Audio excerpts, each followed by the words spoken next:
Assalamualaikum warahmatullahi wabarakatuh. Perkenalkan, saya Muhammad Rafli, NIM 1808182. Di sini saya akan menjelaskan tentang kerusuhan Tasikmalaya 1996 atau peristiwa Desember Kelabu di Tasikmalaya. Ini poin-poin yang akan saya bahas ya. Nah, langsung saja. Pertama, latar belakang. Di sini saya latar belakang dari peristiwa kerusuhan Tasikmalaya ini bermula dari penganiayaan santri bersama Rijal oleh seorang ustadz di pesantren Riyadul Ulum Wadawah Condong ya, yang bernama oknum tersebut yang bernama Ustadz Habib, Mahmud Farid dan Ihsan oleh oknum kepolisian. Lalu Rijal ini dipukuli karena ketahuan mencuri uang tunai dan barang berharga seharga 130.000. Karena penganiayaan tersebut, orang tua Rijal yang merupakan seorang polisi yang bernama Kopral Nur Samsi memanggil Ustadz Habib dan Farid ini ke Mapolres. Lalu pada saat di Polres, Ustadz Habib ini dipukuli gitu ya oleh Nur Samsi dan teman-temannya. Nah, setelah mendengar kabar meninggalnya Ustadz Mahmud Farid ini, karena Tasikmalaya ini merupakan generasi mudanya, banyak santri-santri yang lekat gitu ya, yang banyak tergabung juga kepada Partai Pergerakan Mahasiswa Islam Indonesia atau PMII, lalu Ikatan Pelajar Nahdlatul Ulama, lalu juga ada Himpunan Mahasiswa Islam gitu ya atau HMI, yang mereka berafiliasi dalam satu gerakan yang bernama dengan Forum Komunikasi Santri dan Generasi Muda Islam yang disebut dengan Fokus Malam. Dan mereka langsung mengambil tindakan untuk melakukan doa bersama gitu ya di Masjid Agung Tasikmalaya pada 26 Desember 1996. Nah, doa bersama ini hadir juga gitu ya pihak kepolisian yang memberikan kabar bahwa peristiwa tersebut sudah selesai secara kekeluargaan.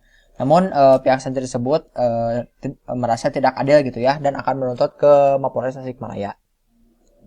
Nah, proses terjadinya kerusuhan pada 19 Desember, pemukulan Rijal di pesantren Riyadul Ulum Wadawah ya oleh Ustadz Habib Hamdan Ali dan Ihsan dan Mahmud Farid. Lalu pada 23 Desember pemanggilan Ustadz Habib ke Mapolres Tasikmalaya dan peristiwa pemukulan Ustadz Habib tersebut terjadi di sini gitu ya. Nah, Ustadz Habib yang datang dengan kedua rekannya yaitu Mahmud Farid dan Atemu Sidik ya. Mereka langsung Ustadz Habib ini disambut oleh pukulan gitu ya oleh pihak polisi tersebut oleh Nur Samsi bersama 4 kawannya yang merupakan seorang polisi yang sedang berpiket gitu ya. Nah, anehnya setelah pemukulan tersebut, teman-teman dari Nur Samsi ini tidak melerai perkelahian tersebut dan malah ikut memukuli Ustadz Hamdan Ali ini. Karena Ustadz Mahmud Farid ini memiliki solidaritas ya kepada Ustadz Habib ini, dia berniat untuk melindungi Ustadz Habib ini. Namun naasnya Ustadz Mahmud ini malah ikut terpukuli gitu ya oleh oknum kepolisian tersebut. Dan kejadian tersebut yang Atemu Sidik gitu ya melaporkan kejadian tersebut kepada Kiai Haji Makmum yang merupakan ayah dari Mahmud Faris juga ya. Langsung Kiai Haji Makmum ini melaporkan kepada Wakil Bupati Tasikmalaya yaitu Usman Rusman. Nah, setelah babak belur gitu ya, Mahmud Farid langsung dibawa ke Rumah Sakit Umum Tasikmalaya dan pihak kepolisian juga langsung datang gitu kepada rumah sakit tersebut dan berbicara bahwa hal tersebut Nur Samsi gitu ya sudah ditangani oleh data PM ya, polisi militer, database polisi militer untuk diadili. Lalu juga kepolisian juga meminta untuk kejadian ini tidak dilaporkan gitu ya oleh santri tersebut. Nah, Ustadz Mahmud Farid ini hanya bertahan 3 jam ya di rumah sakit karena membludaknya para santri dan masyarakat yang penasaran gitu terhadap kondisi dari Mahmud Farid ini, yang menjadikan Mahmud Farid ini pulang gitu bersama orang tua dan beberapa orang santrinya. Lalu 26 Desember isu kematian Ustadz Mahmud itu muncul. Nah, selain isu kematian Ustadz Mahmud itu muncul, ada juga ya alasan bahwa Nur Samsi dan kawan-kawannya ini merupakan beragama Nasrani yang mengakibatkan gitu ya para santri dan masyarakat umum yang mendengar ini menjadi marah dan langsung berkumpul gitu ya bersama melakukan doa bersama di Masjid Agung dengan ribuan santri lainnya gitu ya. Selain santri juga ada masyarakat umum seperti tukang beca atau supir angkot juga ikut gitu untuk berdoa bersama. Lalu karena letak Masjid Agung ini yang berada di tengah kota dari pusat dari Kabupaten Tasikmalaya ini, Jalan Yudanegara yang merupakan markas Polres Tasikmalaya pada saat itu langsung gitu ya dibanjiri massa juga karena tidak jauh gitu lokasinya dari Masjid Agung ini. Nah, setelah itu kerusuhan muncul ya, ada juga pembakaran gereja, lalu pembakaran pertokoan di Jalan Haji Kiai Haji Zainal Mustafa ya, karena memang Jalan Kiai Haji Zainal Mustafa ini merupakan Chinatown-nya di Tasikmalaya yang banyak dihuni oleh etnis Tionghoa gitu ya, yang bermayoritaskan pedagang gitu di sana membuat pertokoan. Nah, anehnya gitu ya, saya mendengar cerita dari guru saya yang merupakan salah satu saksi dari kerusuhan Tasikmalaya ini, bilang kalau kejadian di Tasikmalaya ini para santri ini ada gitu ya unsur ilmu gitu yang tidak masuk di akal, seperti saat mereka menghancurkan gereja gitu ya, gereja yang memiliki pagar besi yang tinggi menjulang tinggi gitu ya, oleh salah satu seorang santri tersebut dipatahkan layaknya Superman gitu. Nah, perawakan dari seorang santri tersebut menurut guru saya ini perawakan kecil gitu ya, kurus, jadi tidak mungkin gitu membuka pagar besi yang tinggi hanya dengan sekali kayak gini. Lalu juga guru saya juga melihat gitu ya seorang santri yang menyentikkan tangannya seperti ini, langsung keluar seperti api yang seperti bom molotov gitu ya, yang langsung melemparkan api tersebut kepada pertokoan atau kendaraan yang melewat.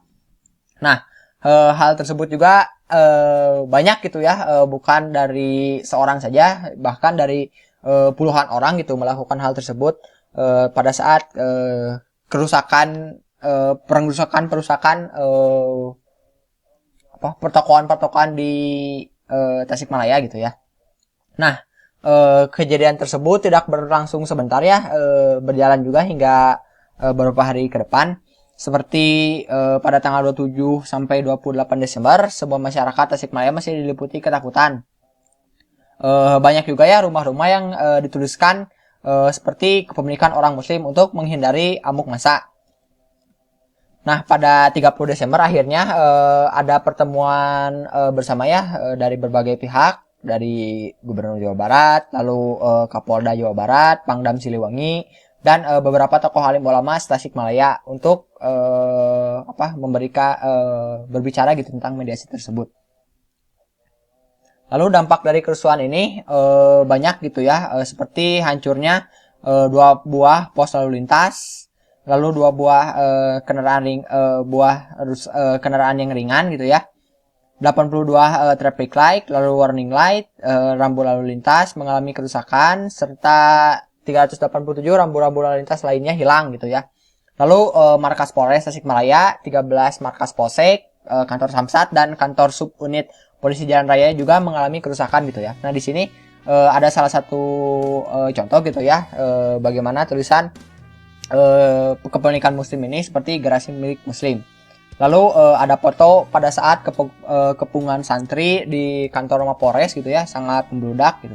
Lalu ada foto pengerusakan dari Jogja Department Store dan Matahari ya, terlihat di sana gosong gitu ya, habis termakan api.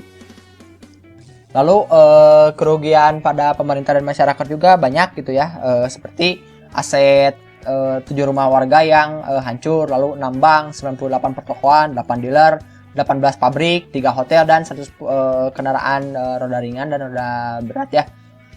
Lalu kerugian ditafsir mencapai 85 miliar rupiah.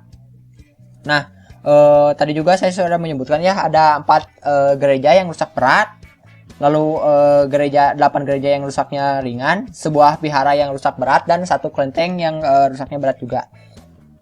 Selain itu, kantor bersama, kantor kelurahan Yudinegara, Taman Kota, Jalan Raden Edi Martadinata, lalu Jalan Dr. Soekarjo, dan Jalan Hajat merupakan distrik-distrik yang banyak hancurnya gitu ya.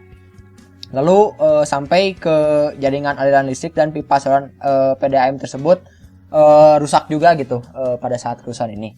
Dan kerusuhan ini memakan 4 korban jiwa dan 15 orang luka-luka gitu ya. Setelah kejadian tersebut, kerusuhan ekonomi berdampak pada Kabupaten Tasikmalaya, sehingga pemerintah daerah dan provinsi memutuskan untuk mengadakan pertemuan dengan pengusaha untuk menormalkan situasi ekonomi.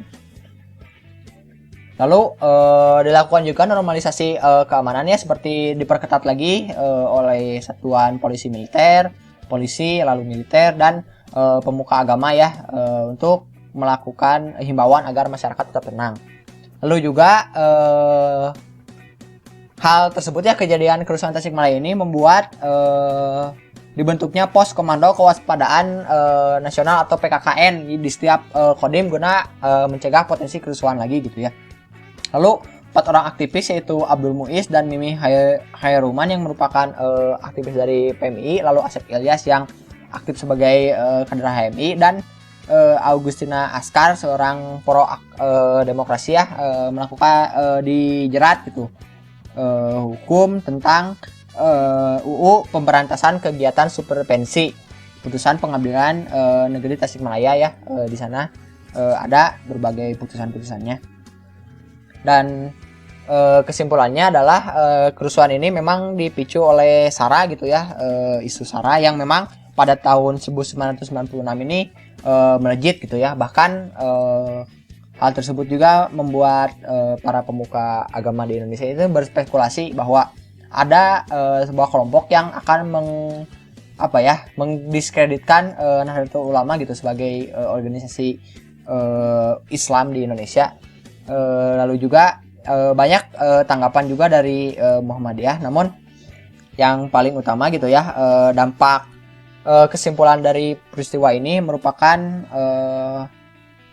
dari hasil sosial gitu ya, dari permasalahan sosial yang memang pada saat itu masyarakat sudah tidak tahan dengan keadaan ekonomi Indonesia yang sehingga berpengaruh gitu kepada pola pikir masyarakat yang gampang terbakar oleh emosi gitu ya, tersulut emosi.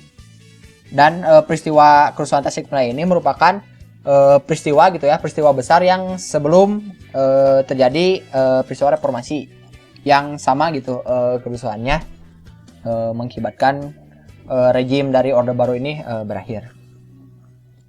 Sekian dari saya, mohon maaf apabila banyak kekurangan. Wassalamualaikum warahmatullahi wabarakatuh.